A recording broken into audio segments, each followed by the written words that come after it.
வணக்கம். கடந்த 8ஆம் தேதி தேனியில் வச்சு சவுக்கு சங்கர் கைது செய்யப்பட்டார். கைது செய்யப்படுற வேலையில் கஞ்சா வச்சிருந்ததை சொல்லிட்டு ஒரு வழக்க போட்டாங்க. அதுக்கு பிறகான நாட்களில் அவரோட வீடு அலுவலகத்தில் சோதனை போட்டாங்க. சோதனை போடுறப்ப அங்கேயும் கஞ்சா இருந்துச்சு சொல்லிட்டு வழக்கு போட்டாங்க. அப்புறம் அலுவலகத்துக்கு சீல் வச்சு பூட்டு போட்டாங்க. இப்போ நேற்று குண்டாசும் போட்டிருக்காங்க. எப்படி பார்த்தாலும் சவுக்கு சங்கர் வெளில வரத்துக்கு ஓராண்டு காலம் ஆகுங்கிறதான் யதார்த்த புறச்சூழல். ஆனால் ஓராண்டு காலம் கோயம்புத்தூர் சிறையில் எப்படி கழிக்க போகிறாங்கிறதான் முதன்மையான கேள்வி. ஏன்னா அந்த கோயம்புத்தூர் சிறையில் அடைக்கப்பட்ட ஓரிரு நாட்களுக்கு உள்ளாக சிறையில் வச்சு அவர் தாக்கப்படுறாரு. காவலர்கள் சூழ்ந்து கொண்டு 10க்கும் மேற்பட்ட காவலர்கள் சூழ்ந்து கொண்டு கொடூரமாக தாக்கியிருக்காங்க அப்படின்னு சவுக்கு சங்கர் தரப்பு வழக்கறிஞர் பத்திரிகையாளர்கள்ட்ட ஒரு குற்றச்சாட்டை முன் வச்சிருந்தாரு. அந்த சமயத்தில் எப்படி சாத்தியம் அதெல்லாம் தாக்க வாய்ப்பே இல்லை அப்படின்னு அரசு தரப்புலேருந்து மறுப்பு வந்துச்சு. அதுக்கு பிறகு எழும்பூர் நீதிமன்றத்தில் ஆஜர்படுத்தப்பட சவுக்கு சங்கரை கோயம்புத்தூர்லேருந்து சென்னைக்கு அழைச்சிட்டு வர்றாங்க. அப்போ அந்த நீதிமன்றத்தில் ஆஜர்படுத்தப்படுற வேளையில் பார்த்தீங்கன்னா சவுக்கு சங்கர் கையில் கட்டுப்பட்டு வர்றாரு. அப்போ பக்கத்தில் வரக்கூடிய காவலர்கள் நோக்கி பக்கத்தில் வந்துடாதீங்க, கையை இடிச்சிடாதீங்க என்பது போல அவர் சைகை காட்டுறாரு. இதில் அரசு என்ன சொல்லுதுன்னா, நாங்கள் தாக்கலை, சிறையில் அடைச்சிருக்காங்க, அடைச்சப்ப அங்கே பிற சிறைவாசிகளோட பகை ஏற்பட்டிருக்கலாம், பகை ஏற்பட்டு அவங்க தாக்கியிருக்கலாம் அப்படின்னு ஒரு வாதத்தை வைக்கிறாங்க. எப்படி அடைக்கப்பட்ட ஓரிரு நாட்களுக்குள்ளாக சிறைவாசிகளோடு பகை வரும்? அப்படி பகை வந்தாலும் அவங்க எப்படி தாக்க முடியும்? தாக்குறப்ப சிறைக்குள்ள சிறை காவலர்கள் என்ன பண்றாங்கிற கேள்விக்கு எந்த பதிலும் இல்லை. ஆனாலும் ஒரு ஒரு என்ன சொல்றது, ஒரு மொக்கத்தனமான காரணம் சொல்றது, சிறைக்குள்ள வச்சு மற்ற சிறைவாசிகள் தாக்கியிருக்கலாம், அதனால கையில காயப்பட்டிருக்கலாம் அப்படின்னு. அப்படி காயப்பட்டதுக்காக கையில மாவு கட்டு போட்டிருந்தாரு. இப்ப இன்றைய தினம் பாத்தீங்கன்னா கோயம்புத்தூர் அரசு மருத்துவமனைக்கு கொண்டு வரப்படுறாரு. கொண்டு வரப்படுற வேலையில இந்த மாவு கட்டை மாத்திட்டு புதுசா கட்டு போடணும். அப்போ ஊடகங்கள் படம் பிடிக்கிறாங்க. படம் பிடிக்கிற ஊடகங்களை நோக்கி சொல்றாரு, என் கையை ஒடிச்சது கோயம்புத்தூர் மத்திய சிறையோட கண்காணிப்பாளராக இருக்கக்கூடிய செந்தில்குமார், அவர் தான் கையை ஒடிச்சாரு. என்னை சிறைக்குள்ளே வச்சு சமாதி கட்டிடுவேன் அப்படின்னு மிரட்டுறாரு. என் உயிருக்கு ஆபத்து இருக்கு, நான் சிறைக்குள்ளேயே கொல்லப்படுவேன் அப்படின்னு ஒரு பகிரங்கமான குற்றச்சாட்டை சவுக்கு சங்கர் வைக்கிறாரு. இதை எப்படி நம்மளால புரிஞ்சுக்கணும்னு தெரியல. ஏன்னா இந்த சமயத்தில் எப்படி பேசப்படுதுன்னா, சவுக்கு சங்கரோட அவர் எப்படிப்பட்டவர்ங்கிறதான் திரும்ப திரும்ப பேசப்படுது. சவுக்கு சங்கர் நேர்மையானவர், உண்மையானவர், அறத்திருமான் நிற்கக்கூடியவர், கோலற்றவர்களின் குரலாக ஒழிக்கக்கூடியவர், நியாயத்தை எப்போதும் நிலைநிறுத்தக்கூடியவர் அப்படின்லாம் யாரும் இங்கே சொல்ல வரல. சவுக்கு சங்கர் எப்படி வேணாலும் மாற்றி பேசுவார், எப்படி வேணாலும் மாற்றி பேசுவார். திமுக ஆதரவாக பேசுவார், அதிமுக ஆதரவாக பேசுவார், பாஜக ஆதரவாக பேசுவார். அப்புறம் தனிப்பட்ட விருப்பு வெறுப்புகளுக்கு, தனிப்பட்ட தேவைகளுக்காக நிலைப்பாட்டை மாற்றிக்கொள்வார். யாரையும் குற்றப்படுத்துவார், எப்படி வேணாலும் கருத்துருவாக்கம் செய்வார், எள்ளி நகையாடுவார், ஏளனம் பண்ணுவார், அநியாயமாக அபாண்டமாக பேசுவார். மனசாட்சி இல்லாத வகையில் அதிகார வர்க்கத்துக்கு சில சமயம் முட்டு கொடுத்து பேசுவார். தூத்துக்குடி படுகொலையை நியாயப்படுத்தி பேசினாரு. ராம்குமாரோட அந்த மரணத்தை அதை கொச்சைப்படுத்தி பேசினாரு. அதில் நியாயத்தை பேச மறுத்தாரு. ஸ்ரீமதி மரணத்தின் போது கொச்சைப்படுத்தினார், அந்த இறந்து போன குழந்தையை கொச்சைப்படுத்தினாரு. ஸ்ரீமதி தானே இறந்து போச்சு, ஸ்ரீமதியோட தாய் ஒன்று இறந்து போகலையே அப்படின்னு தான் ஏளனமாக பேசினாரு. இப்படி அடுக்குனா அடிக்கொண்டே போகலாம். அதிமுக நிலைப்பாட்டை எடுத்திருக்காரு, திமுக நிலைப்பாட்டை எடுத்திருக்காரு. அதிமுக நிலைப்பாட்டை எடுத்து உறுதியாக அது அந்த தீவிரமாக இருக்கிறப்ப இடத்துல போய் ஸ்டாலினையும் உதயநிதியும் ரகசியமாக பார்த்துட்டு வந்திருக்காரு. இப்படி சொல்லிக்கிட்டே போகலாம். அவருக்கு சவுக்கு சங்கர் மேலே அடுக்கி குற்றச்சாட்டுகளை பேசுறதுக்கு. ஆனால் அதை பேசுவதற்கான நேரம் இதுவல்ல அப்படின்னு நினைக்கிறேன். ஏன்னா சவுக்கு சங்கர் பெரிய என்ன சொல்றது, பெரிய இயக்கத்தின் தலைவர் அப்படிலாம் இல்லை. ஒரு ஆள், அவ்வளவுதான், ஒரே ஒரு ஆள். அவரை சுற்றி 4 பேர் 5 பேர் இருந்தாங்க. அவங்க எல்லாரும் கைது செய்யப்பட்டு கடைசியில் தனிமைப்படுத்தப்பட்டிருக்காரு. இப்போ நாம பேச வேண்டியது என்னன்னா, இந்த நேரத்தில் சவுக்கு சங்கர் நேர்மையற்றவங்கிறதுனால அவருக்கு நிகழ்த்தப்படக்கூடிய இந்த காவல்துறை மூலமாக கொடுக்கப்படக்கூடிய தாக்குதல்களையும் சித்திரவதைகளையும் நாம் சகித்து கொண்டு கடந்து போனோம்னா, நாளைக்கு இதே போல ஒரு பிம்பத்தை உருவாக்கி ஒரு கருத்துருவாக்கத்தை செஞ்சு யாரை வேணாலும் குடும்பப்படுத்தலாம். சவுக்கு சங்கர் பேசிய அந்த பேச்சு அபத்தமானது, அருவருப்பானது, கண்டிக்கத்தக்கது. அந்த பெண் காவலர்கள் குறித்தான பேச்சுக்காக அவரை வழக்குக்கு உள்ளாக்குவீங்க அப்படின்னா, வழக்கு, கைது, சிறை அப்படின்னு சட்டப்பூர்வமான நடவடிக்கைகளை மேற்கொள்வீங்கன்னா நமக்கு ஒரு பிரச்சனையும் இல்லை. அந்த சட்டப்பூர்வமான நடவடிக்கைகளை சவுக்கு சங்கர் எதிர்கொண்டு மீண்டு வர்றது அவரோட பாடு, நமக்கு ஒண்ணுமே இல்லை. ஆனா என்னன்னா, இங்க அதை தாண்டி அப்பட்டமான பழிவாங்கல் போக்கு நிகழ்த்தப்படுகிறது. கஞ்சா வச்சிருந்தா சொல்லி வழக்க போடுறாங்க, வீட்டுக்கு சீல் வைக்கிறாங்க, அலுவலகத்துக்கு சீல் வைக்கிறாங்க, அப்புறம் பார்த்தீங்கன்னா குண்டர் சட்டத்தை பாய்ச்சுறாங்க, சிறைக்குள்ள வச்சு தாக்கி கையை ஒடிக்கிறாங்க. இப்படி எல்லாமே நிகழுது. இதை நம்ம சகிச்சுக்கிட்டு அப்படியே போயிடுவோம் அப்படின்னா, நாளைக்கு இதே போல யாரையும் கைது செஞ்சு அவங்க மேலேயும் கஞ்சா வழக்கு போடுவாங்க, அவங்க அலுவலகத்தை மூடுவாங்க, வீட்டை மூடுவாங்க, சிறைக்குள்ள வச்சு கையை முறிப்பாங்க, குண்டாசு போடுவாங்க, பெரிய அடக்குமுறையை கட்டவிழ்த்து விட்டு ஒட்டுமொத்தமாக முடிச்சு விட்டலாம்னு நினைப்பாங்க. அப்ப இதை எப்படி சகிச்சுக்கிட்டு கடந்து போக முடியும்? இதுல அந்த பேச்சுக்கான கைது நடவடிக்கை மட்டும் இருந்துச்சுன்னா நமக்கு ஒரு கேள்வியும் இல்லை. ஆனா அதை தாண்டி மிகப்பெரிய பழிவாங்கல் நோக்கம் இருக்கு. இந்த பழிவாங்கல் நோக்கம் சவுக்கு சங்கரோட நிக்க போறதே இல்லை. இனி யாரை வேணாலும் இதே போல செய்யலாம்ங்கிற ஒரு எண்ணம் வந்துடும். அதுல யாரு வேணாலும் பலிகடாக்கப்படலாம். அப்ப இங்கேயே நாம் கண்டனங்களை தெரிவிக்க வேண்டிய அவசியம் இருக்கு. இதுல சவுக்கு சங்கரை பேசுறதுக்காக கைது பண்ணாங்க. இப்ப பார்த்தா ஃபெலிக்ஸ் ஜெரால்டையும் மறுபடியும் கைது பண்ணிருக்காங்க. அதுக்கு பிறகு ஃபெலிக்ஸ் ஜெரால்ட் கைது பண்ணிருக்காங்க, எல்லாருக்கும் தெரியும். அவர் டெல்லியில போய் நேஷனல் பிரஸ் கவுன்சில்ல போய் என் மேல வழக்கு போட்டிருக்காங்க அப்படின்னு சொல்லிட்டு புகார் தெரிவிக்க போனார். டெல்லிக்கு இங்கிருந்து காவல்துறை விரைந்து போய் அங்க வச்சு கைது பண்ணி அவசர அவசரமா பிள்ளைகள் ஃபிளைட்டை பிடிச்சி கிளம்பி போயிடுச்சு. காவல்துறை கிளம்பி போயிட்டு அப்புறம் சாவகாசமா தொடர் வண்டியில வர்றாங்க. 2 நாள் அவங்க குடும்பத்தார் பதவி இருக்கிறாங்க. என்னாச்சு ஃபெலிக்ஸ் ஜெரால்டுக்கு? அவ குறித்தான எந்த தகவலும் வரலையே, தொடர்பு கொள்ள முடியலைன்னு பார்த்தா சாவகாசமா தொடர் வண்டியில இப்ப சிறைக்கு, திருச்சி சிறைக்கு கொண்டு போறாங்க. சவுக்கு சங்கரை கைது பண்ண அதில் லாஜிக் இருக்கு. எதுக்காக ஃபெலிக்ஸ் ஜெரால்டை கைது பண்ண? எதுக்கு உட்காந்து ஆமோதிச்சாருங்கிறதுனால கைது பண்றியா? இல்ல ஆமாம் போட்டாருங்கிறதுனால கைது பண்றியா? இல்ல ஒளிவு பண்ணாதுங்கிறதுனால கைது பண்றியா? எதுக்காக கைது பண்ற?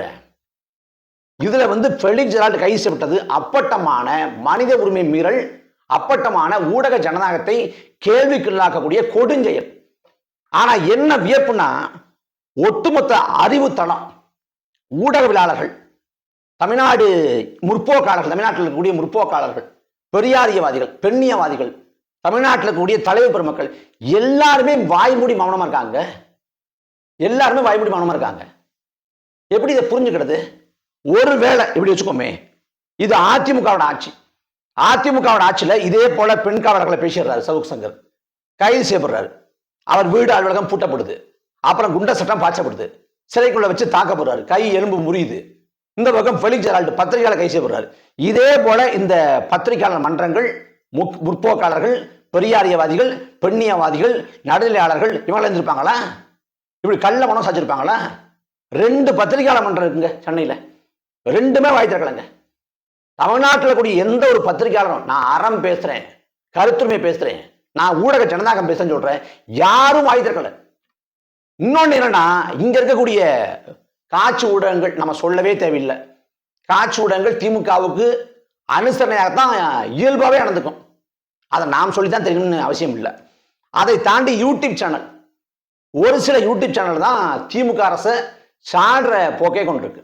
அப்படி சாடக்கூடிய இந்த யூடியூப் சேனல் எல்லாருக்கும் அதுல வேலை செய்யக்கூடிய ஊடகவியலாளர்கள், நெறியாளர்களுக்கு வெளிப்படையான அச்சுறுத்தலை, மிரட்டலை திமுக கொடுக்கிறது. நீ சவுக்கு சங்கரை பத்தி பேசின, உன் பேரையும் லிஸ்ட்ல சேர்த்துருவோம், அடுத்து உன்னதான் தூக்கி உள்ள போடுங்கிற மிரட்டலை கொடுக்கிறது.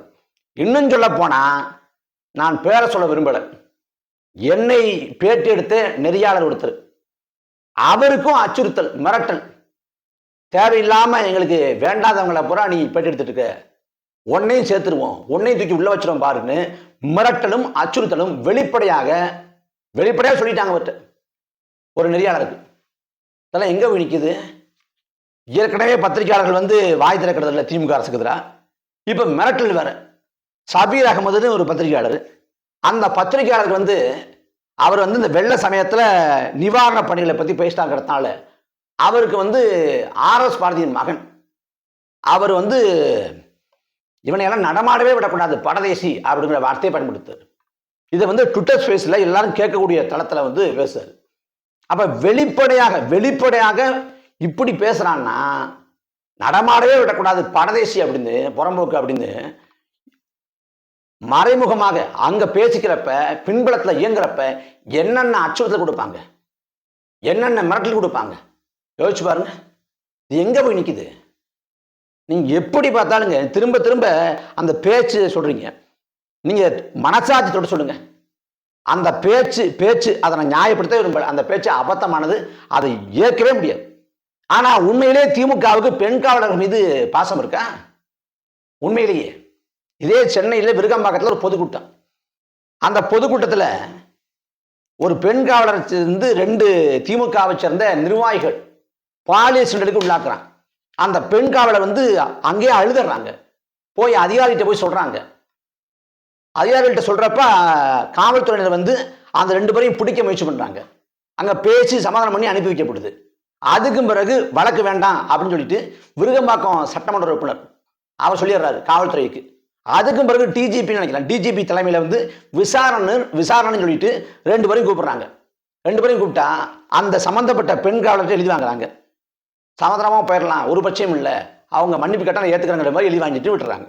அதுக்கு பிறகு அரசியல் நெருக்கடி கொடுக்கப்பட்டு எல்லாரும் பேசின பிறகு சமூக வலைதளங்களில் தீயா பத்தி எறிஞ்ச பிறகு வேறு வழி இல்லாம அந்த பெண் காவலர் மீது கை வைத்த பொதுவெளியில் பாலியல் சீண்டல் செஞ்ச அந்த திமுக நிர்வாகிகள் 2 பேரையும் கைது பண்றாங்க. அவங்க மேல குண்ட சட்டம்லாம் பாய்ச்சப்படல, அவங்க கையோ காலெல்லாம் முறிக்கப்படல.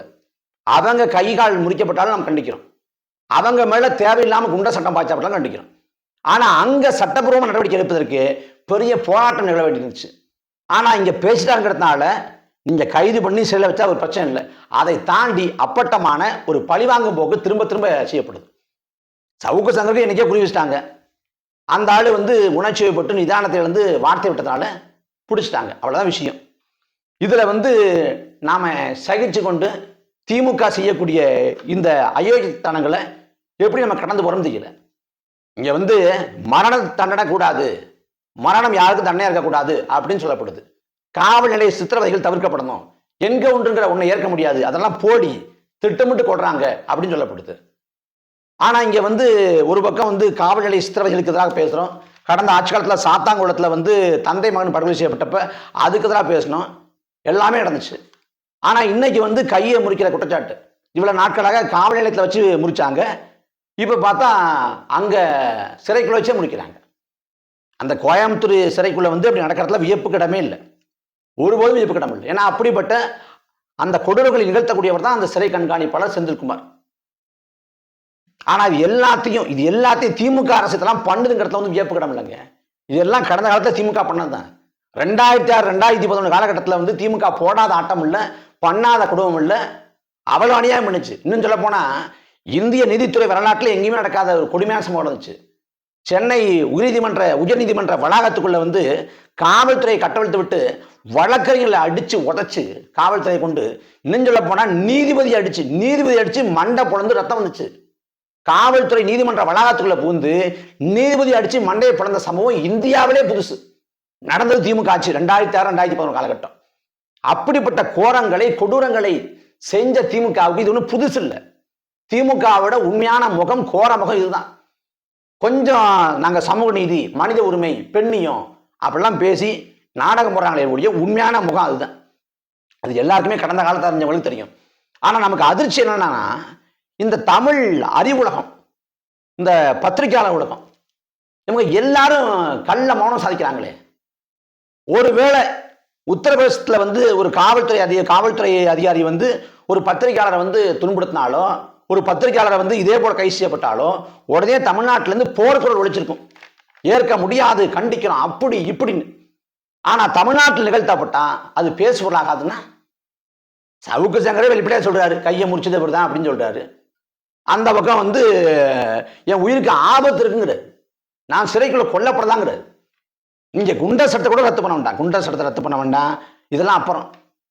ஆனா அதை கடந்து அந்த சிறைக்குள்ள வந்து எனக்கு உயிருக்கு ஆபத்து இருக்குங்கிறப்ப அவர் நியாயமா மனு போட்டுக்கார நீதிமன்றத்தில், இல்லை சிறை மாற்றம் செய்யுங்க அப்படின்னு. சிறை மாற்றமாவது செய்யலாமே, அதை கூட செய்யாத அப்படின்னா நம்ம என்ன சொல்றது? சவுக்கு சங்கரை வந்து நியாயப்படுத்தவோ சவுக்கு சங்கரை ஆதரிக்கவோ இதில் ஒண்ணும் இல்லை. ஆனால் பாஜக போல திமுக செய்யக்கூடிய கொடுமைகளை நாம் சகித்துக் கொள்ள முடியாது. நிறைவா ஒன்னே ஒன்று தான் சொல்றேன், சவுக்கு சங்கர் அயோக்கியனா அயோக்கியம் தான். சவுக்கு சங்கர் அயோக்கியங்கிறதுனால திராவிட பாசிசத்தை நாம் ஏற்க முடியாது, அனுமதிக்க முடியாது, சகித்து கொண்டு இருக்க முடியாது.